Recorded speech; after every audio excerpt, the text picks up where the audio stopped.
नमस्ते दोस्तों, मैं एस्ट्रो ज्योति आज की बात में आप सबका स्वागत करती हूँ। आइए आज की बात कर लेते हैं। आज बड़ा ही अच्छा दिन है, सोमवार का दिन है, सप्ताह का पहला दिन है। तो आज वास्तु की बात कर लेते हैं। कभी भी आप बैठते हैं कुछ भी करने के लिए तो खाली दीवार के सामने नहीं बैठना चाहिए। खाली दीवार की ओर मुंह करके नहीं बैठना चाहिए। ऐसे बैठने के सामने दीवार पर पॉजिटिव तस्वीर लगानी चाहिए। अगर दीवार खाली है, आप वहाँ पे कुछ काम कर रहे हैं तो सामने दीवार पे पॉजिटिव तस्वीर लगाएं। परिवार के सदस्यों की तस्वीर भी लगा सकते हैं। खाली दीवार की ओर बैठने से नेगेटिविटी आती है, वे आपके आत्मविश्वास को कम करती है। तो आज की बात कर लेते हैं। आज द्वितीय तिथि है और व्यतिपात योग है और कृत्तिका नक्षत्र है। आज शाम 5:30 तक व्यतिपात योग रहेगा। व्यतिपात योग में नया काम शुरू करने की मनाही होती है। कुछ भी नई चीज, नया काम आज शुरू नहीं करना है। और कल भोर 4:01 तक कृत्तिका नक्षत्र है, जिसका स्वामी सूर्य है। सूर्य है तो सूर्य की पूजा आराधना करें, अर्घ दें, सूर्य को अर्घ दें। और इसका संबंध गूलर के पेड़ से है, तो गूलर के पेड़ को आज नुकसान नहीं पहुंचना है, उसकी उपासना करनी है।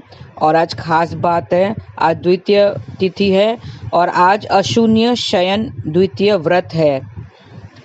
चतुर्मास के कृष्ण पक्ष की द्वितीय को अशून्य शयन व्रत होता है।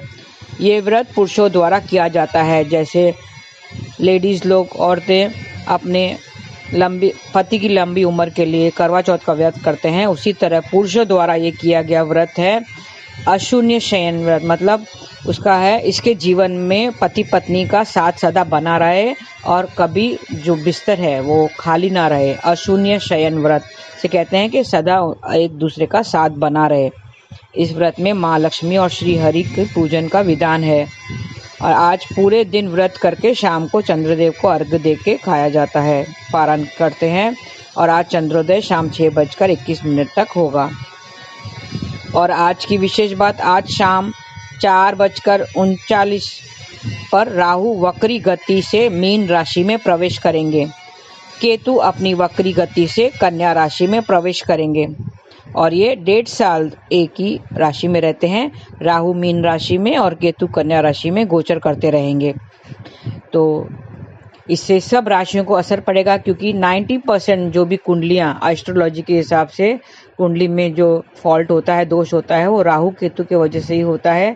राहु केतु पिछले जन्म के दोषों का हमें ये करते हैं, दोषों का हम सजा जो दे होते हैं वो राहु केतु से मिलती है और पीड़ित होती है कुंडलियां। 90% कुंडलियां इससे पीड़ित होती हैं। तो थोड़ा ध्यान रखें और किसी से झगड़ा न करें, किसी से चालाकी न करें, स्वभाव अच्छा बना रहे। और गणेश जी की पूजा आराधना करें और दुर्गा माँ की पूजा आराधना करें। दुर्गा सप्तशती का पाठ करना है, दुर्गा चालीसा का पाठ करना है। तो आपको अपने राशि के अनुसार आपको ये उपाय करने हैं। और हो सके तो दूध का दान करें। तो इस तरह से थोड़ा सा उपाय करके आप उसके बुरे परिणामों से बच सकेंगे। इस राहु केतु गोचर से आपको सावधानी बरतनी है और हो सके तो चांदी की ठोस गोली अपने पास रखें। गणपति जी की पूजा आराधना करें और गणपति नमः ऐसा जाप करते रहें। किसी से चालाकी ना करें, अपना व्यवहार अच्छा बनाएं और बड़े बुजुर्गों की सेवा करें, उनका आशीर्वाद लें। तो आपको जो राहु केतु का गोचर है उसका बुरा परिणाम से आप बच सकेंगे। और चांदी के गिलास में पानी पिएं, रात को आप भर के रखें, सुबह को उठ के पिएं। और डिवाइन लव बी ऐसा आप चांट कर सकते हैं। तो ये थी आज की बातें। और आइए कृष्ण कथा में कुछ ज्ञान की बातें कर लेते हैं। मैंने अपने पिछले वीडियो में दया और कृपा के बारे में बताया था। अब आगे बढ़ते हैं। दया, दान और दक्षिणा, इनमें क्या फर्क है हम जरा देख लेते हैं।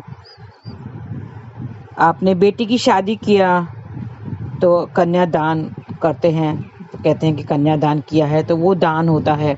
गौ दान, अगर गाय का दान करते हैं तो वो दान कहलाता है। अन्न दान करते, अन्न किसी को देते हैं तो अन्न दान कहलाता है। उसी तरह वस्त्र दान भी करते हैं।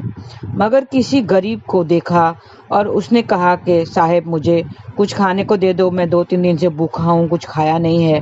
तो आपको उसको देख के तरस आ गया और आपने उसको खाने के लिए कुछ दे दिया, तो वो होता है दया। आपने उस पे दया दिखाई है। आप अगर दुकान पे बैठे हुए हैं और कोई व्यक्ति आके कहता है कि मुझे नौकरी चाहिए, मुझे नौकरी पर रख दो, तो आपको उस पे तरस आ गया, वो देख के आपने नौकरी पर रख दिया, उसे नौकरी दे दी और नौकरी पर रख दिया, वो भी होता है दया। वो दान नहीं होता है, वो होता है दया। आपके सामने एक बूढ़ा व्यक्ति खड़ा है और कहलाता है प्लीज़ मुझे रोड क्रॉस कर लो, बहुत ट्रैफिक है। तो आपने उसे देखा कि बहुत ट्रैफिक, गाड़ियां आती जा रही हैं और उसको उस पे तरस आ गया और आपने रोड क्रॉस करवा दिया, वो भी होता है दया। आपने उसे कुछ दिया नहीं है, आपने उसका मदद की है, तो ये दया कहलाती है, ये दान नहीं कहलाता है। जिस पर तरस आ जाए, उसे हेल्प करना चाहे, आप मदद करें, तो वो होता है दया, दान नहीं कहलाता है वो। किसी को माफ कर दिया, वो भी दया कहलाता है, वो भी दया होती है।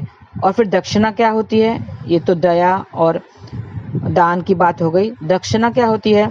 कोई ब्राह्मण, संत, आचार्य, गुरु जो हमें ज्ञान देते हैं और उसके बदले में हम उसे कुछ सेवा देते हैं, तो वो होती है दक्षिणा। वो दक्षिणा कहलाती है, वो दान नहीं कहलाती है। किसी की सेवा के बदले में हमने कुछ उसे दे दिया, तो वो होता है दक्षिणा। पंडित जी आके घर में पूजा करके जाते हैं और हम उसको कुछ देते हैं, तो वो कहलाती है दक्षिणा। हम उसको दक्षिणा देते हैं, वो दान नहीं कहलाता है, हम उसको दान नहीं देते हैं। किसी की सेवा के बदले, किसी को कुछ पाने के बदले हम उसको जब देते हैं, तो वो दक्षिणा कहलाती है।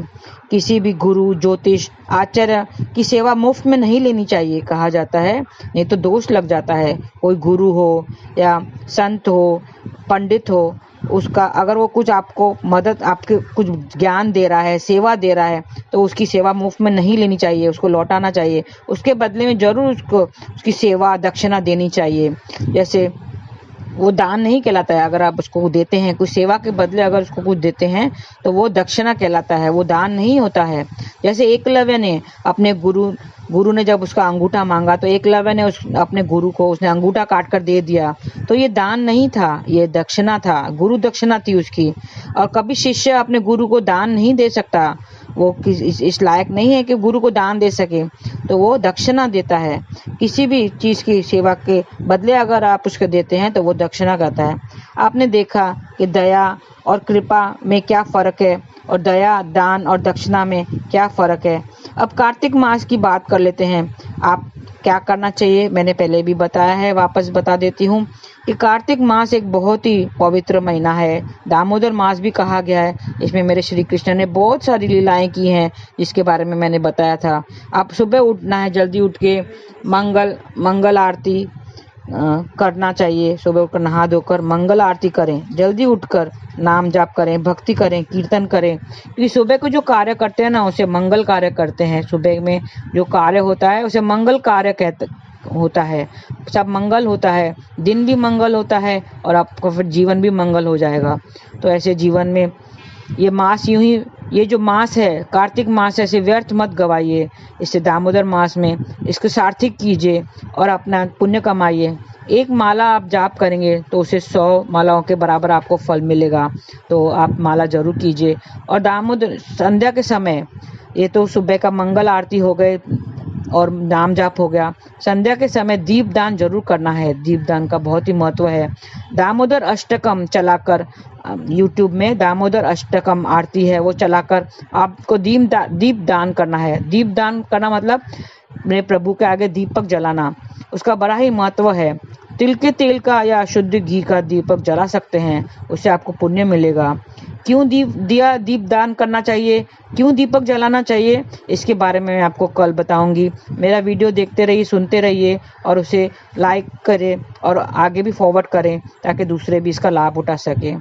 और नाम जाप करते रहिए, हरे कृष्णा कृष्ण कृष्ण हरे हरे, हरे राम राम राम हरे हरे। ऐसा आप नाम जाप करते रहेंगे। कार्तिक मास में एक माला का 100 मालाओं के बराबर आपको फल मिलता है। तो आज के लिए बस इतना ही। आपका दिन शुभ रहे।